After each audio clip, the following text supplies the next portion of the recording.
Inside the ABC studio, everything looks spotless. The lights hum above like a lullaby of control. The audience murmurs blend into a calm, steady rhythm, and cue cards flash with the neat precision of a machine. It all feels safe, polished, predictable. But under that glossy calm, something dangerous is about to crack open. Before we dive into this incredible story, make sure you hit that subscribe button and let me know in the comments what you think really caused Clint Eastwood to completely lose it on live television. Now, here comes Clint Eastwood, a legend, a relic, a man who looks carved from a century that refused to die. 94 years old and still walking like time owes him respect. Shoulders straight, steps sure, every move quiet, deliberate, commanding. The crowd stirs. The hum turns electric as he takes his seat across from George Stephanopoulos, the host with the disarming smile and questions sharp enough to draw blood. Clint's hands rest steady on his lap, weathered skin against dark fabric. But his eyes, those pale blue, steel-cold eyes that once stared down bandits on dusty screens, are alive, watching, reading the room like a gunslinger scanning for trouble. Across from him, Stephanopoulos flashes that perfect smile again. It's the kind of grin built in makeup rooms and mirrors, too smooth, too practiced. The smile of a man who's made presidents sigh and senators sweat. "Welcome back to the show, Clint," he says, voice polished, every syllable choreographed. Clint nods, calm, measured, no cracks, no tells. But inside, a whisper of instinct tugs at him. Decades in Hollywood have taught him to trust that whisper, and right now, it's telling him something's wrong. The host's charm hides something sharper. There's a glint in his eyes, a flash that doesn't belong in small talk.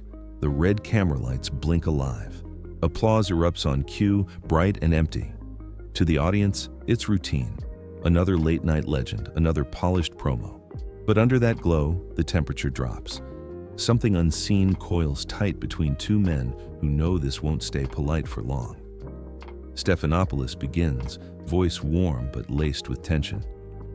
"Your new documentary explores what you call real American heroes." He leans in slightly, just enough to feel like a hunter closing distance. Firefighters, teachers, soldiers. It's quite a moving concept. Clint nods once, his tone gravel and steel. "Yeah. It's about ordinary people doing extraordinary things, folks who step up, who put others first. That's always meant something to me." The crowd nods, a soft wave of applause, so far, so safe. But Stephanopoulos isn't done. He studies Clint over his cue cards, the faintest hint of anticipation playing across his face. Then, he strikes. "In today's political climate," he says, his voice slicing through the calm, "don't you think that kind of message might be seen as exclusionary?" The word hits the air like gunpowder smoke. Exclusionary. For a heartbeat, the whole studio freezes. The buzz of the lights, the hum of cameras, all fade into silence. Clint's eyes narrow, not in anger, but recognition. He's seen this play before. He knows the look of a setup. "I'm not sure what you're getting at, George," he replies evenly, voice steady enough to cut glass. "The film's about people who serve, no matter who they are or where they come from." George smiles again, that same smile that never reaches the eyes. "Of course," he says softly, "but some might argue your definition of heroism leaves certain people out." There it is, the spark, small, precise, deadly. Clint doesn't move, doesn't blink. The air around him thickens as if the room itself holds its breath. Somewhere in the control room, a producer leans closer to the monitor. They all feel it now. The audience senses it too, though they can't name it. They're not watching an interview anymore, they're watching a standoff. Clint lets the word linger. Exclusionary. He turns it over in his mind, weighing whether it deserves oxygen. The lights glare hotter. His silence speaks louder than any sound. He doesn't fidget. He never does. He simply watches Stephanopoulos, still as stone, waiting for the next strike. "The film's not about politics," Clint says finally. His voice is calm, deliberate. "It's about people who do what's right. Teachers who stay late for kids falling behind. Firefighters who run toward danger. Soldiers who serve without applause. That's heroism. It's the kind of answer that should end the debate. But Stephanopoulos leans forward again, the glint back in his eyes. "That's admirable, Clint," he says too smoothly. "But some might say your definition of heroism is narrow.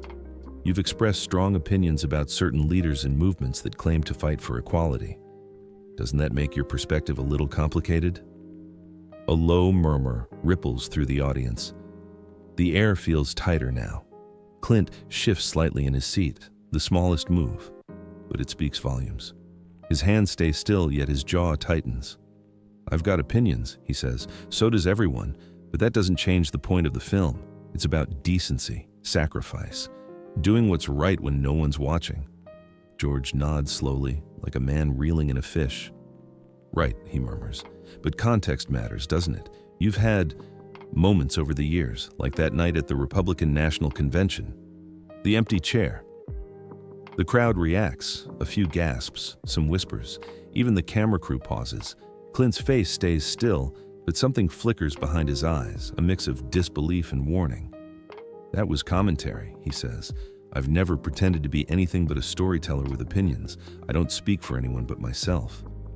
George laughs softly, sound more rehearsed than real. "Come on, Clint," he says. "You're not just a storyteller. You're Clint Eastwood. Your words carry weight. When you mock a sitting president on national television, people notice." The silence that follows is suffocating. The applause sign above the crowd remains dark. Clint narrows his eyes, the same look that silenced villains and executives alike. His voice drops lower. "I didn't mock anyone," he says. "I made a point. You can call it what you want, but don't twist it into something it wasn't." George smiles thinly. "I'm not twisting anything," he says. "I'm asking what everyone else is thinking." For the first time, Clint meets his gaze directly. The air sharpens. His tone stays quiet, but his words hit like a hammer. "You're not asking, George," he says slowly. "You're assuming." A tremor runs through the audience, a pulse of thrill mixed with unease. Stephanopoulos shifts in his seat, suddenly smaller against Clint's calm. The camera zooms closer, capturing the faint twitch at the corner of Clint's mouth. Not a smile, a warning. The air grows electric, every second stretches. In the control booth, a voice whispers, "We're live. Keep rolling." George clears his throat, forcing a lighter tone. "Well," he says quickly, "it wouldn't be a Clint Eastwood interview without a little drama, right?" Clint doesn't answer. He leans back, posture relaxed but dangerous, like a gun still holstered but ready. The silence between them hums. Then, with a single narrowing of his eyes, Clint gives that unmistakable look, the one that says without a word, "If you want to fight, you've got one." The audience senses it too. Something in the air has changed. The laughter that once filled the studio has vanished, replaced by a silence that feels almost alive. Stephanopoulos smells opportunity, the kind that turns good television into headline gold. He leans in, eyes glinting. "You've spent decades shaping how Americans see themselves," he says, voice soft but sharp. "Through your films, through your words. That kind of power. Doesn't it come with responsibility?" Clint doesn't blink. "The right to speak," he says quietly, "is what makes this country great. Everyone has a voice. Mine's no different from anyone else's." "But when your words divide," George interrupts smoothly, "when they make people feel smaller, less American, doesn't that concern you?" The questions hit like bullets, slow, precise, meant to wound, not to understand. The crowd feels it too. Gone are the polite claps and polite laughter. The air hums with a strange, heavy silence. Clint doesn't flinch. He breathes in slowly, like a man steadying his aim. "Maybe," he says softly, "maybe they're afraid of the truth." The entire studio stills. Even the crew stops moving. The truth. The word lands like a stone and still. Water, ripples spreading through every corner of the room. Stephanopoulos blinks once, thrown for a moment, then leans forward again, voice lower now, pretending calm. "The truth," he repeats, "or your version of it." Clint nods slightly, never breaking eye contact. "Context always matters," he says, his voice steady, controlled. "But it's the first thing people throw away when they'd rather tell a story than tell the truth." George tilts his head, feigning sympathy. So you're saying the media is the problem? I'm saying, Clint replies, voice low and measured, that taking old words, twisting them up for outrage, doesn't make anyone smarter. It just makes people angry. A soft chuckle slips from Stephanopoulos, forced and polished, but his jaw tightens. Come on, Clint, he says. You can't deny your comments on immigration or those movements for equality. Those left a mark. Some say they did real harm. Clint leans into the light. The deep lines on his face sharpen, each one a mark of time, of endurance. You can say a lot, he murmurs, but you can't say I ever told anyone what to think. I make movies, I talk, I listen. What people take from that, that's on them. George's smile fades, replaced with something brittle. So, no regrets? Clint repeats the word, tasting it. Regrets? He says slowly. I regret that people stop listening the second they hear something they don't like. The camera zooms tighter. His voice is steady, but there's an ache in it, a weight of years and experience. The silence stretches long enough to make the crew shift in their seats. That's a convenient answer, George says, voice turning sharp again. But when you speak, people listen. They take your words as truth. Doesn't that give you some moral duty? Clint's stare never wavers. My duty, he says, is to be honest, not agreeable. For the first time, the host looks rattled. He shifts, crosses one leg over the other, and flips his cue cards, though he isn't reading. Honesty is subjective, isn't it? He mutters. Not when you live it, Clint replies, his tone dropping to a near whisper. The line cuts through the room like a knife. Stephanopoulos forces a laugh, trying to reclaim control. You make it sound simple. It is simple, Clint says. It's just not easy. The words hang in the air, heavy and unshakable. The cameras whir softly, mechanical, emotionless, but everyone else in that room feels the weight. George glances toward the wings. The producers look frozen, unsure whether to cut or let the fire burn. He swallows, then smiles thinly. We're certainly having an interesting conversation, he says, trying for charm but landing somewhere near exhaustion. But you've said things that upset people. Would you say you still stand by them? Clint leans forward now, elbows on his knees, his stare unwavering. You're twisting my words, he says, voice sharp but calm. You're not asking questions. You're building a case. The audience shifts in their seats. That line lands hard, slicing the air cleanly. Even George seems caught off guard. He straightens up, papers trembling slightly in his hand. No case, he says quickly. Just journalism. Clint doesn't blink. Then you should know, he says, tone cold as stone. Journalism isn't supposed to sound like an interrogation. The words hit like thunder in a quiet church. For the first time, George looks unsure, cornered. The red light above the camera blazes. No one dares to breathe. The silence that follows feels like a living thing, thick, humming, alive with danger. George forces a nervous laugh. You know, Clint, he says, voice lighter but trembling at the edges, maybe part of the problem is that you're stuck in the past. The world's changed. The conversations have changed, but you're still fighting yesterday's battles. The words drop like stones. The air goes cold. Even the crew members exchange glances. Clint doesn't answer right away. He just studies Stephanopoulos, the faintest flicker of emotion in his eyes. Then, quietly, he speaks. I've lived through more history than you can imagine, he says, voice slow and deliberate. I've seen this country rise and fall and rise again. I've seen it bleed, heal, and start over. You want to talk about change? I've lived it. His tone isn't angry. It's tired. The kind of tired that comes from watching generations forget what came before them. I grew up during the Depression, he continues. Watched families work with nothing but grit, served in the army, came home, dug swimming pools, cut timber, anything to get by. Hollywood told me I was too tall, too quiet, too something to make it. But I kept showing up. I didn't quit. The crowd leans forward, hanging on every word. The lights glare hotter, sharper, as if the moment itself demands attention. You say I'm stuck in the past, Clint says. Maybe it's because the past taught me things worth remembering. Hard work, responsibility, integrity, those aren't outdated, George. Those are the reason we're still standing. Stephanopoulos crosses his legs again, his confidence faltering. But what about when those same systems fail people, he presses? When justice isn't equal? When the system leaves people behind? Clint's eyes narrow, not angry, but focused. You're right, he says evenly. The system fails sometimes, people fail sometimes, but that doesn't mean you burn it all down. You fix what's broken. You don't destroy the whole house because one window's cracked. George tilts his head, tone sharpening. But what if the house was never built for everyone? Clint leans forward slightly, his voice deep and rough, the kind that silences. A room. Then you rebuild it stronger, he says. You don't give up on the foundation, you make it better. That's what this country does. That's what we've always done. The audience exhales, as if they've been holding their breath the entire time. Stephanopoulos gives a thin smile.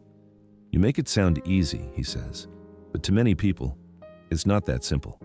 Your views, your statements, they sound like nostalgia, like a world that's gone.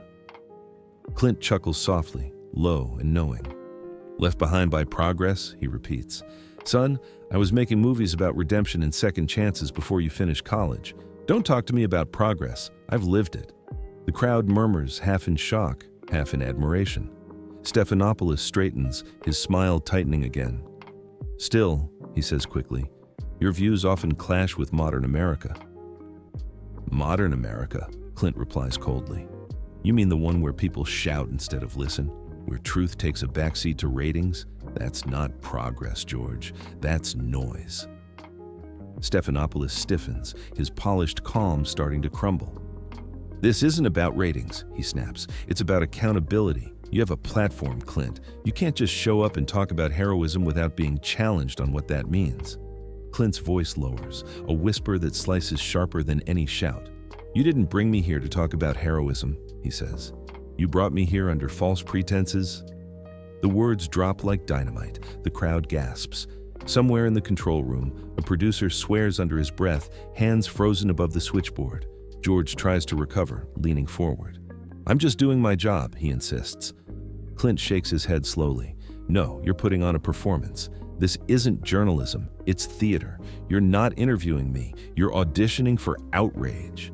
The tension is unbearable now. Even the lights seem to hum louder, pressing in on the two men locked in this unspoken duel. George opens his mouth, but Clint keeps going, steady as stone. That's the difference between you and me, he says. I don't need a script to mean what I say, and I don't need to tear someone down to look smart. The audience doesn't move. The crew doesn't breathe. Somewhere behind the cameras, a voice whispers, "Cut to commercial," but no one dares.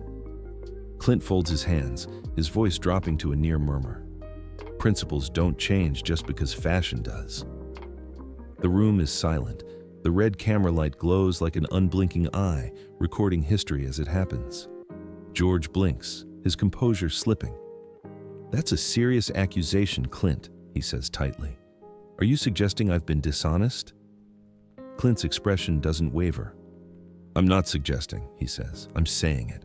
You've been dishonest since I walked in. This entire setup, dressed up as journalism, it's beneath you. A low gasp ripples through the crowd. The producers wave frantically, but George refuses to break. He forces a smile. Come on, he says, voice too high.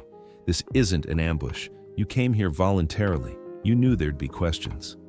Questions are fine, Clint says calmly, but this, he gestures at the highlighted papers in George's hands, this is theater. He pauses, his eyes locked on the host. This isn't journalism, son. It's a hit job. The line lands like a gunshot. The audience flinches. Even George's confident grin falters completely. For a long moment, neither man speaks. The air feels heavy enough to break. Then, George snaps, voice trembling with anger. So that's it? You accuse me of a hit job because you don't like being challenged? Clint doesn't move. You think these are tough questions? He says slowly. Son, I've been shot at, sued, and slandered. Tough questions don't scare me. He reaches up and unclips his microphone. The audience stirs, sensing something seismic. Clint, wait, George says, panic edging his voice. We're live. You can't just walk off. Clint stands, calm and deliberate, his every movement filled with decades of quiet defiance. 94 years old, and yet the power in his presence could silence thunder. No one's forcing me to stay, he says, voice calm as ever. The room freezes. The cameras tremble slightly as operators scramble to follow him. George's voice cracks. So that's it? You're walking away from accountability? Clint turns, the studio lights framing him in a halo of gold. His eyes catch the glare, clear, sharp, unbroken. No, George, he says, I'm walking away from a bully. The words hit like a verdict. The audience gasps again, then falls silent, reverent. Clint pauses for a beat, then turns toward the exit. His footsteps echo through the studio, slow, measured, final. Each step feels heavier than the last. The cameras follow, the frame trembling with the weight of what it's capturing.